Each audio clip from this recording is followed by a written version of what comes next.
یو وخت زولده بانی پاکشو کی شنگدلے هر دم بمی د مرگ سرسترگی جنگولے هر دم بمی د مرگ سرسترگی جنگولے یو وخت زولده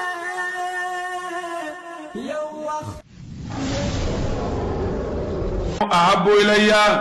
دا چیل رات محبوب دے دینا او په شرک مبتلائی د شرک رد نکئی اجتماعی شرک مبتلائی په حاکمیت کی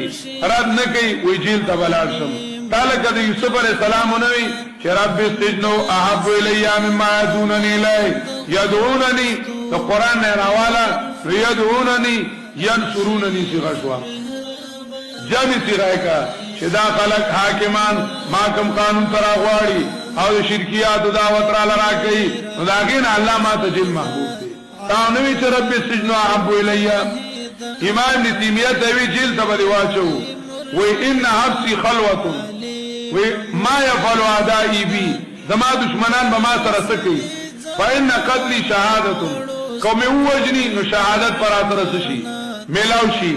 او کمی چرته کې وای نه حبسي خلوتون او کمی جیل ته کې نو الله محبوب سره وزن لشم دا غرض ما ته چته ملاويږي بار خو یو بیان دی او درس دی او دادی او اغدي زه محبوب ته ځان لنو شومنو زه به ځان له کمر محبوب سره څه شمه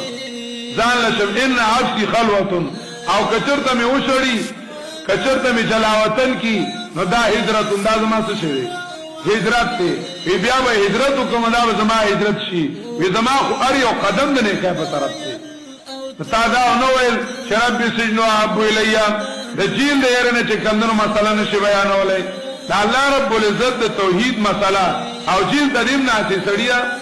هیڅ تدیم نه چې دا الله د توحید مسله په دې باندې په هیڅ قانون کې پابندي نشته هاي کی پابندی نشته او د الله د قانون مسله دا د پاکستان د آئین مسله سړیا آئی کی ویلی دی چې موږ به کمنو زمون قانون به اسلامي وي ای پیر ای مرشد عالم مجاهد ای پیر ای مرشد عالم مجاهد همدا سیدی زلاند غړو ستوري د عرفانا ای